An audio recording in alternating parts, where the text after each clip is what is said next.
Hello दोस्तों, नमस्कार। अभी की सबसे बड़ी खबर आ रही है, जहां भारतीय उच्चायोग को 4.5 घंटे तक घेरे रहे खालिस्तानी कनाडा में फिर मचाया उत्पात, मचा बवाल। तो वहीं क्या प्रधानमंत्री नरेंद्र मोदी जी को न्योता भेजेगा पाकिस्तान? बताएंगे 3 महीने बाद होने जा रही एससीओ की बैठक क्या है कयास। तो वहीं ब्रिटेन के अगले प्रधानमंत्री बनने जा रहे हैं लेबर पार्टी के कीर स्टारमर। आखिर कैसे बदल गए कश्मीर मुद्दे पर उनके सुर? बताएंगे पहले कैसे थे इनके भारत को लेकर बोलचाल। तो वहीं आपको बताएंगे मदरसों को लेकर योगी सरकार ने लिया बड़ा फैसला। सारी जानकारी बताएंगे, बस आप वीडियो के अंत तक बने रहेगा। और खबरों में आगे बढ़ने से पहले सामने लाइक का बटन दबा दीजिए और साथ ही साथ चैनल को सब्सक्राइब करके बेल आइकन दबा के कमेंट में जय हिंद कहना मत भूलेगा। तो बात करें पहली बड़ी खबर की, जहां भारतीय उच्चायोग को 4.5 घंटे तक घेरे रहे खालिस्तानी कनाडा में फिर से मचाया उत्पात। दरअसल कनाडा में खालिस्तानी तत्व लगातार अतिवादी कदम उठा रहे हैं। कई बार भारतीय उच्चायोग के सामने धरना दे चुके खालिस्तानियों ने गुरुवार को फिर से उत्पात मचाया। ओटावा में स्थित भारतीय उच्चायोग के सामने एक बार फिर से 6 फॉर जस्टिस नाम के खालिस्तानी संगठन के लोगों ने धरना दिया। इन लोगों ने करीब 4.5 घंटों तक उच्चायोग को घेर कर रखा। इन लोगों का मकसद था कि भारतीय उच्चायुक्त संजय कुमार वर्मा को घेर कर रखा जाए। हालांकि इस दौरान कुछ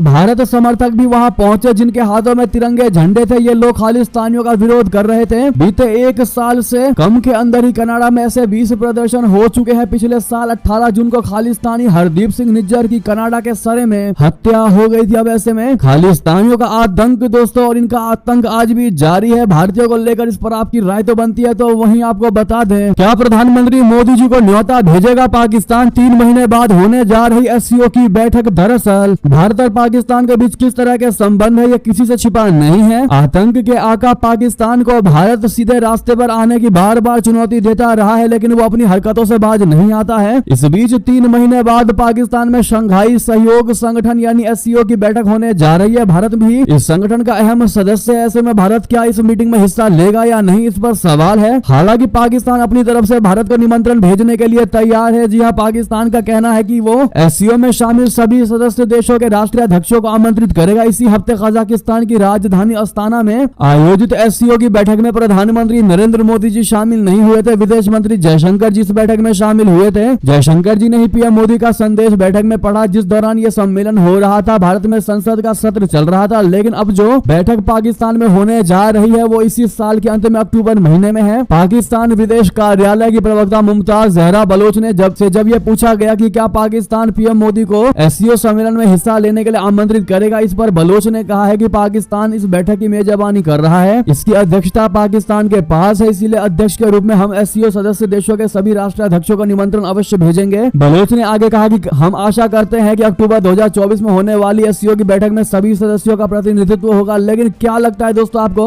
कजाकिस्तान में तो पीएम नरेंद्र मोदी जी नहीं पहुंचे, लेकिन क्या पाकिस्तान जाएंगे PM Modi? Pakistan SCO summit में बुलाएगा तो क्या पीएम मोदी जी जाएंगे? पाकिस्तान क्या कहना चाहते दोस्तों आप लोग, क्या है इस पर आपकी राय भारी मात्रा में बताइएगा दोस्तों। और साथ ही साथ वीडियो को शेयर करना मत भूलेगा, ताकि हर किसी को पता चले कि पीएम मोदी को पाकिस्तान आमंत्रित करने वाला, और साथ ही साथ वो अपनी राय रख सके। और इतना ही नहीं दोस्तों, डिस्क्रिप्शन में अभी तक जिसने भी हमें व्हाट्सएप पर ज्वाइन नहीं किया है, वो लिंक पर क्लिक करके व्हाट्सएप पर जरूर ज्वाइन करे खबर को पूरी देखने के बाद। तो वहीं आपको बता दें, ब्रिटेन के अगले प्रधानमंत्री बनने जा रहे हैं कीर स्टारमर। आखिर कैसे बदल गए कश्मीर मुद्दे पर इनके सुर? अब तक कड़ा रहा है इनका रुख। जी हाँ, ब्रिटेन में ऋषि सुनक से छिन गई है सत्ता। स्टारमर के पीएम बनने से भारत पर क्या होगा असर, आपको बता दें। ब्रिटेन में कीर स्टारमर के नेतृत्व वाली लेबर पार्टी ने आम चुनाव में ऋषि सुनक की कंजरवेटिव पार्टी को हराकर बड़ी जीत हासिल कर ली है। भारतीय मूल के प्रधानमंत्री ऋषि सुनक ने अपनी हार स्वीकार कर ली है, जिसके बाद अब वो कीर स्टारमर ब्रिटेन के नए प्रधानमंत्री बनने के लिए तैयार हैं। शुक्रवार को स्टारमर अपना पद संभाल सकते हैं। ब्रिटेन में लेबर पार्टी की वापसी 14 सालों बाद हुई है, और इस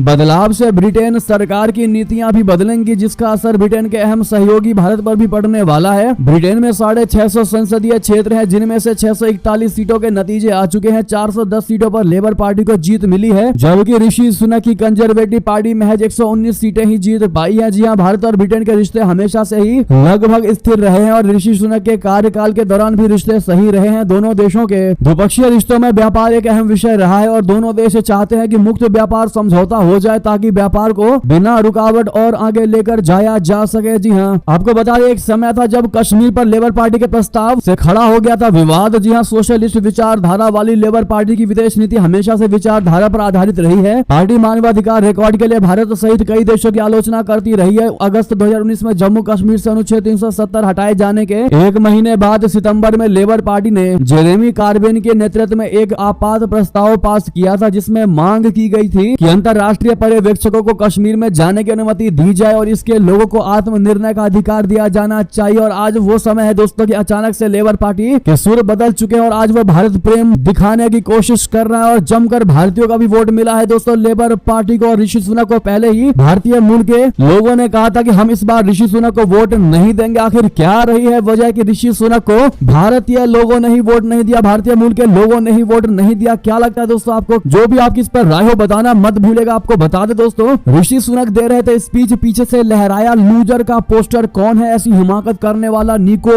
ओमिलाना। आपको बता दें ब्रिटिश चुनाव में कंजर्वेटिव पार्टी के 14 साल के शासन का अंत हो चुका है। इसके साथ ही प्रधानमंत्री ऋषि सुनक को कुर्सी छोड़नी पड़ गई है। आपको बता दें एक तरफ हारने के बाद जहां उनकी आलोचना हो रही है सुनक की, तो वहीं उनका मजाक भी उड़ाया जा रहा है। असल में सुनक के पीछे खड़े होकर एक शख्स सफेद कागज पर एल साइन दिखा रहा था। ये देखकर वहां मौजूद लोग भी काफी ज्यादा हैरान रह गए। इस शख्स का नाम है निको ओमिलाना, जो ब्रिटिश चुनावों में सुनक के सामने खड़ा था। हालांकि उसे हार का सामना करना पड़ा है, लेकिन वो सुनक को भी लूजर कहता नजर आ रहा है। इस पर आपकी निजी राय क्या होने वाली है दोस्तों, बताइएगा जरूर। तो वहीं आपको बता दें अमृतपाल सिंह और इंजीनियर रशीद अली सांसद के तौर पर शपथ, अलग अलग जेलों में बंद है दोनों नेता। बता दें असम के डिब्रूगढ़ की जेल में बंद अमृतपाल सिंह और दिल्ली की तिहाड़ जेल में बंद इंजीनियर रशीद ने शुक्रवार को संसद भवन पहुंचकर सांसद पद की शपथ ली। लोकसभा स्पीकर ओम बिरला ने अपने चैम्बर में दोनों नवनिर्वाचित सांसदों को संसद सदस्यता की शपथ दिलाई। खालिस्तानी समर्थक अमृतपाल सिंह सांसद की शपथ के लिए पैरोल पर बाहर आए हैं। वो पंजाब की खडूर साहिब लोकसभा सीट से लोकसभा चुनाव जीते हैं। हालांकि जब लोकसभा का सत्र चल रहा था तो वो जेल में बंद थे, इसी के वजह से अब उन्हें शपथ दिलाई गई है। दिल्ली की तिहाड़ जेल में बंद इंजीनियर रशीद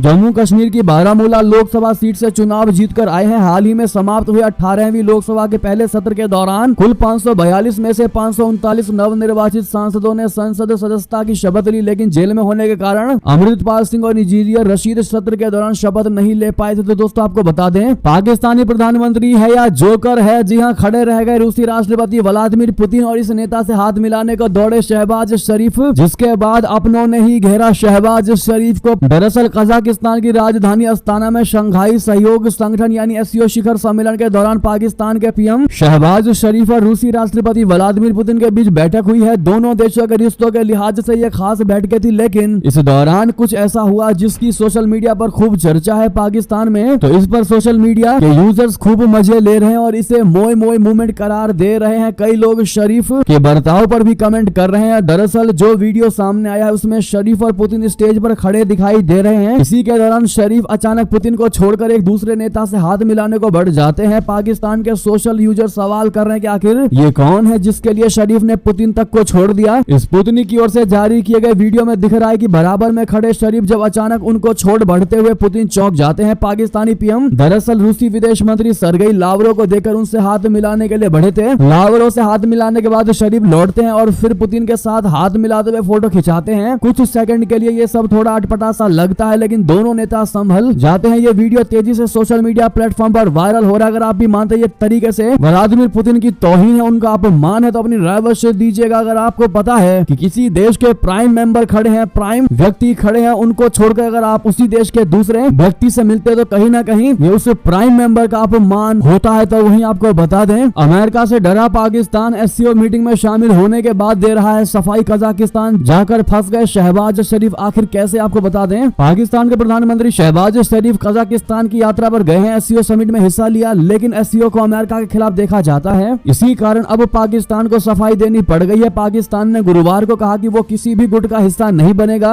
रूसी और चीनी नेताओं ने शंघाई सहयोग संगठन शिखर सम्मेलन में अधिक निष्पक्ष और पारदर्शी विश्व व्यवस्था का आह्वान किया है। विदेश कार्यालय ने इस धारणा को खारिज कर दिया है कि पाकिस्तान किसी भी ब्लॉक का हिस्सा है। तो वहीं आपको बता दें ईरान का चाबहार पोर्ट भारत को मिला तो बढ़ी दुनिया की दिलचस्पी। कजाकिस्तान सिंगापुर का भी अब है इस पर बड़ा प्लान। आपको बता दें कजाकिस्तान और सिंगापुर चाबहार पोर्ट के जरिए संसाधन संपन्न यूरेशिया के साथ एक व्यापार मार्ग स्थापित करने का इच्छुक है, जिसके मैनेजमेंट की जिम्मेदारी 10 साल के लिए भारत को मिली है। ये यूरेशियन इकोनॉमिक यूनियन यानी EAU के साथ एक मुक्त व्यापार समझौता FTA के तहत है। जी हाँ, सिंगापुर कजाकिस्तान के साथ साथ एक व्यापार और पारगमन गलियारे की संभावना तलाश रहा है। चाबहार बंदरगाह दक्षिण पूर्व एशिया और सेंट्रल एशिया के बीच एक महत्वपूर्ण कड़ी है। कजाकिस्तान के राष्ट्रपति ने हाल ही में सिंगापुर का दौरा किया और अपने मेजबान के साथ उनकी बातचीत में व्यापार और पारगमन गलियारे का मुद्दा प्रमुखता से उठाया गया है। ऐसे में एक चीज तो तय है कि भारत जिस चीज को हासिल करने का ठान लेता है, अपनी कूटनीति से